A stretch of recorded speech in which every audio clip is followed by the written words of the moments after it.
अरे बैठिए, नेता विरोधी दल बोल रहे हैं। ए वीरेंद्र जी, अरे भाई आपके लोग नहीं, नेता विरोधी दल वीरेंद्र जी, आप नहीं चुप रहिएगा भाई। नेता विरोधी दल अगर ये व्यवहार होगा क्या आपके लोगों का? नमस्कार, इंसाइडर लाइव देख रहे हैं। देखिए, विधानसभा का तीसरा दिन, मॉनसून सत्र का तीसरा दिन, तेजस्वी पहुंच गए हैं, गरजने लगे हैं। पहले तो नंदकिशोर यादव ने तेजस्वी को कहा, नेता विरोधी दल, ये क्या व्यवहार है आपके विधायक का? ऐसा व्यवहार चलेगा क्या? आपने देखा अपने वीडियो की शुरुआत में किस तरीके से नंदकिशोर यादव गरज रहे हैं। ऐसे में तेजस्वी प्रसाद यादव भी बड़ा बयान दे रहे हैं, सदन के अंदर नीतीश के सामने, सम्राट चौधरी के सामने गरज रहे हैं। सत्ता पक्ष की बोलती बंद है। कैसे प्रहार करेंगे सत्ता पक्ष वाले? विपक्ष के इन आक्रामक मुद्दों पर कैसे जवाब देंगे? सवालों का बाजार गर्म होता है। ऐसे में क्या कुछ कह रहे हैं सदन में, तेजस्वी यादव के बातों को सुनिए। सभा की कार्रवाई प्रारंभ की जाती है। अब प्रश्नोत्तर काल होगा। अरे बैठिए, नेता विरोधी दल बोल रहे हैं। ए वीरेंद्र जी, अरे भाई आपके लोग नहीं, नेता विरोधी दल मैं आपको बोलने का पूरा अवसर दूंगा।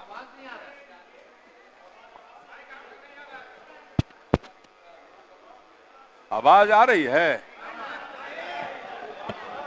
मेरी आवाज तो ऐसे ही आती रहती है।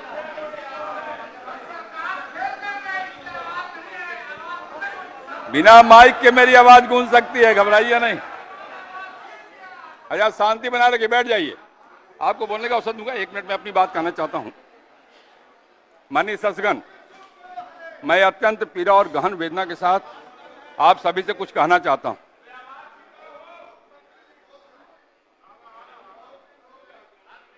कल इस सदन में जो दृश्य सामने आया वह न केवल हमारी लोकतांत्रिक परंपराओं के लिए दुर्भाग्यपूर्ण है, बल्कि संस्था की गरिमा और गौरव को भी ठेस पहुंचाने वाला है। विपक्ष का विरोध लोकतंत्र की आत्मा है। शांत रहिए, सुनाई पड़ेगा मेरी आवाज आपको, बिना माइक के भी सुनाई पड़ेगा। इतनी आवाज बुलंद है हमारी, चिंता मत करिए। सुनिए पहले, लेकिन आप शांत नहीं रहिएगा तो नहीं बोलने देंगे। ये कोई तरीका नहीं हुआ। नहीं, आप चुप रहिए। वीरेंद्र जी, सुनिए पहले पूरी बात। विपक्ष का विरोध लोकतंत्र की आत्मा है और उसकी अभिव्यक्ति का पूरा सम्मान स्पीच ने सदा किया है। परंतु विरोध की भाषा यदि हिंसा, शोर, तोड़फोड़ और असंवेदनशील व्यवहार बन जाए तो यह संविधान की आत्मा से विश्वासघात बन जाता है। कल की घटनाओं में सभा सचिवालय के कर्मचारियों को चोट पहुंची है। ये वही लोग हैं, जो कर्मचारी जो वर्षों से निष्ठा से संस्था की सेवा करते आए। वीरेंद्र जी, आप नहीं चुप रहिएगा भाई। नेता विरोधी दल अगर ये व्यवहार होगा क्या आपके लोगों का? ये वही लोग हैं जो वर्षों से निष्ठा से संस्था की सेवा करते आए। उनकी सुरक्षा, उनकी गरिमा की रक्षा हमारी सामूहिक जिम्मेदारी है। मैं आप सभी से करबद्ध निवेदन करना चाहता हूं, यह सदन विमर्श का मंच है, संघर्ष का नहीं, विचारों की टकराहट का स्थान है, हाथापाई का नहीं।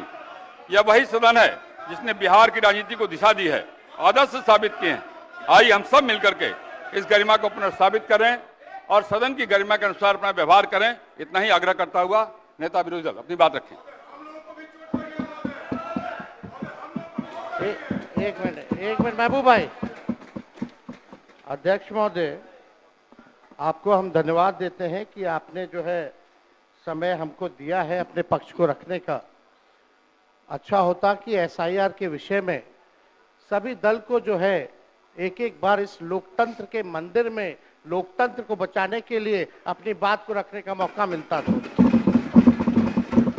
अध्यक्ष महोदय, लालू जी कहते हैं वोट का राज मतलब छोट का राज।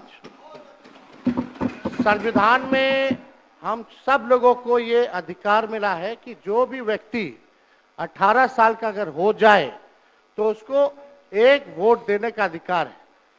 चाहे कितना अमीर से अमीर व्यक्ति हो या शक्तिशाली व्यक्ति हो या अंतिम पैदान पे खड़ा हमारा व्यक्ति हो, इस संविधान ने सबको इक्वल पावर दिया है, समान अधिकार दिया है। और आप जानते हैं महोदय कि हमारे एसआईआर जो प्रक्रिया हो रही है, हमको इसका विरोध नहीं है।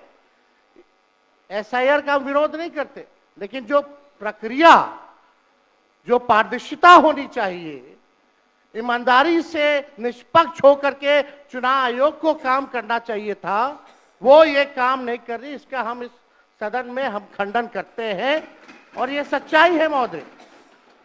मतलब चुनाव आयोग का ये कहना है कि हम जो है कंप्लेंट मिला कि बाहरी वोटर आ गए हैं या बाहर के अंदर आ गए हैं, ये उनके न्यूज के सूत्रों से मिला। शर्म की बात है कि अभी भी इतना बड़ा ड्राइव एसआईआर का चल रहा है और इलेक्शन कमिश्नर अब तक जो है प्रेस कॉन्फ्रेंस करके अपने पक्ष को नहीं रखे हैं और सूत्रों से खबर मिलती रही है। 2003 में यह ड्राइव हुआ था महोदय, जब अटल जी की सरकार थी। उस समय 1 से 2 साल लगा था इसको करने में, और अब ये जाकर के हो रहा है। यानी इन बीच में 2025 और 2003 के बीच में कई चुनाव हो गए। यानी हम मान लें कि नीतीश कुमार जी मुख्यमंत्री बने हैं तो वो फर्जी मुख्यमंत्री बने हुए हैं। अगर नीतीश मोदी जी का चुनाव हुआ तो वो फर्जी मुख्यमंत्री बने हुए, या हम जितने विधायक हम भी चुन करके आए हैं तो वो फर्जी वोटर से आए हैं। तो इसका माने क्या है महोदय? ये सवाल ज्यादा हम समय नहीं लेंगे महोदय। 4 चीजों को लेकर के हम लोगों ने सवाल जो है पूछा था।